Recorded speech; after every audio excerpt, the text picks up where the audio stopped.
Hello po, may bagong property po akong i-offer sa inyo ngayon. Ito ay matatagpuan natin dito sa bayan ng Lumban, Laguna.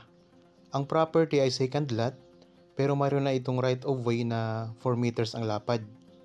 So mula dito sa simentadong kalsada mga kapraps, pansamantala dito muna tayo dadaan. Ang distansya ng property mula dito sa kalsada ay nasa 80 meters. Meron na ditong access ng kuryente at saka tubig. Kung sakaling mabili nyo ito, magpapalinya na lamang po kayo. Okay, tara, puntahan natin ang property. Habang kayo po ay nagpapahinga at nagre-relax dyan sa inyong kanya-kanyang pamamahay, samahan niyo po ako sa pag-iikot sa property na i-offer ko sa inyo ngayon. So kung mapapansin niyo mga kapraps, meron na ditong mga rest house na ginagawa na katabi lang po ng property. Magandang araw po mga kapraps. Welcome back sa Badshot Properties channel. Ako po si Bads, ang inyong makakasama para sa ating virtual viewing. Para sa mga bago pa lang po sa aking channel, huwag niyo pong kalimutang mag-subscribe at pindutin na rin po ang notification bell para maging updated kayo sa mga bagong property na available. Tara na po! Okay, malapit na po tayo sa property. Ang boundary nito mga kapraps, dito po magsisimula sa puno ng saging. Bali ang kabuuang sukat nito ay 6,600 square meters. Ito ay titulado. Ang presyo ay makikita nyo sa description box at sa title nitong video. Sa ngayon po, marami itong mga fruit bearing trees. Mayroon itong mga tanim na lansones, mga puno ng guyabano, santol, mangga, may mga puno ng dalandan, mga saging, at marami po itong mga tanim na mga puno ng niyog. Meron ding rambutan, at marami po itong mga tanim na puno ng mahogany. Tara, ikutin po natin ang property para makita nyo po ng buo. Malapit lang din po ito sa National Road. Bali, ang travel time mula dito sa property, papunta po sa National Road, ay nasa 3 to 4 minutes drive lamang po. Ayan mga kapraps, ang daming mga puno ng mahogany na nakatanim. Nandito tayo ngayon sa bandang gilid ng property mga kapraps, sa kaliwang side. Ang lupa ay mayroong part na medyo slope, pero hindi siya ganun ka-slope mga kapraps. Kunting-kunti lang. Tapos patag po ito sa bandang itaas. Mamaya puntahan natin ang taas na bahagi ng lupa. So dito muna tayo sa gilid. Pupuntahan natin ang pinakadulong boundary mga kapraps. Tapos ayan mga tanim oh. Yung mga nakikita yung mga tuwid na mga tanim mga kapraps, yan po ang mga puno ng mahogany. Ayan, napakarami ding mga puno ng niyog. Ito ay income generating kasi yung mga bunga ng niyog mga kapraps, pwede nyo na po yung ibenta tapos magkaka-income na kayo. At napakaganda ditong tayuan ng rest house. Malamig po ang klima dito, maaliwalas, at malayo po sa mga masasamang polusyon na nakakasira sa ating kalusugan. Matatanaw din natin mula dito sa property ang mga mountain views mga kapraps. Meron din itong mga tanim na mga puno ng kawayan. Yan po ang pinaka-boundary sa bandang gilid. Yung mga kawayan na yan, pwede nyong magamit kung gusto nyong magtayo ng maliit na kubo. So, di na kayo bibili ng kawayan mga kapraps. Labor na lang inyong babayaran, yung gagawa ng kubo. Dito, meron ding mga nakatanim pa na maliliit na puno ng mahogany. Malapit lang ito sa town proper ng Lumban, Laguna.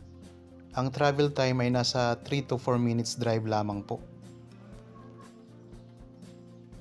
So kung kayo po ay naghahanap ng property dito sa Laguna, sa mga viewers po ngayon, marami po tayong nakapost na mga property dito sa lalawigan ng Laguna.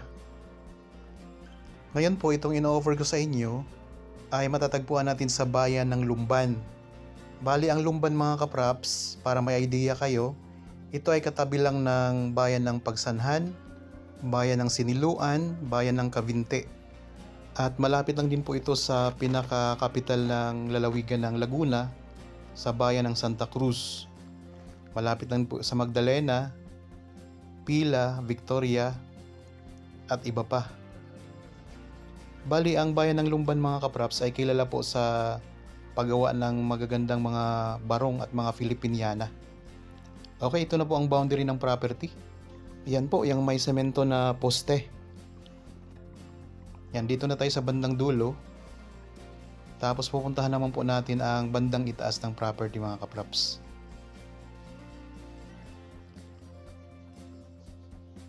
Dito sa may bandang likuran ng property ay mga tanim na mga niyog ang marami.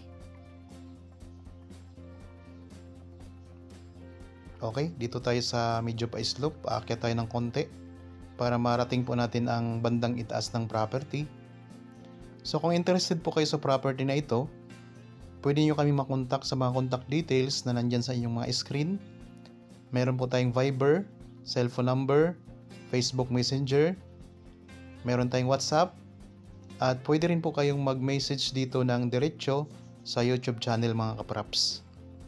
Mabilis po kayong sumagot sa inyong mga tanong, kaya ano pang hinihintay ninyo? Kontakin nyo na po kami. Okay, nandito na tayo sa bandang itaas ng property mga kapraps. Ayan po, ito yung sinasabi ko sa inyo na patag ang lupa dito sa bandang itaas. Hanggang dyan po sa may bakod, yan po ang pinaka-boundary ng property.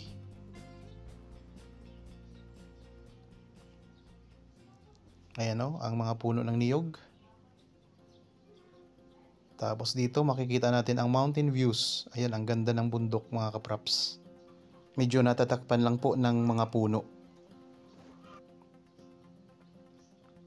So dito pwede kayong magtayo ng inyong rest house. Nasa mataas na bahagi ng lupa. Dito po tayo ngayon sa bandang gitna na bahagi ng lupa. So mataas na bahagi ito mga kapraps. Sa mga viewers po pala natin ngayon na mayroon ding mga binibenta na mga property, pwede kayong mag-message sa amin para matulungan po namin kayong maghanap ng buyers ng inyong property mga kapraps. Kung nandito lang kayo sa lalawigan ng Laguna, bibisitahin namin ang inyong property para kuhanan ng video at i-feature natin dito sa YouTube channel. Ulitin ko lang po, ang property na ito ay matatagpuan natin dito sa bayan ng Lumban, Laguna. Ang kabuuang sukat ay 6,600 square meters. Ito ay titulado at napakababa pa lamang po ng presyo. Makikita nyo po sa description box at sa title nitong video. May mga fruit-bearing trees po ito, katulad ng mga puno ng lansones, mga santol, mangga, may mga guyabano, dalandan, mga saging, at marami po itong mga tanim na mga puno ng niyog. Tapos may mga nakatanim din ito na mga puno ng mahogany. Sa bandang gilid naman ng property mga kapraps, meron itong mga puno ng kawayan. Ang travel time mula dito sa property papunta sa National Road ay nasa 3 to 4 minutes drive. At meron itong right of way na ang lapad po ay 4 meters, kasyang-kasya ang inyong sasakyan. Ang distansya po nito sa sementadong kalsada ay nasa 80 meters lamang mga kapraps. Kaya malapit lang din po ito sa kalsada. Mayroon itong mga katabing mga ginagawang rest house. So napakaganda mga kapraps, kaya kung interested kayo, ano pang hinihintay ninyo? Okay, sana nagustuhan nyo po ang property na in-offer ko sa inyo ngayon. Para po sa mga bago pa lang sa aking channel at napadaan lamang po dito sa aking channel, huwag niyo pong kalimutang mag-subscribe at pindutin na rin po ang notification bell para maging updated kayo sa mga bagong property na i-offer po namin. Maraming salamat po at God bless po sa ating lahat mga kapraps.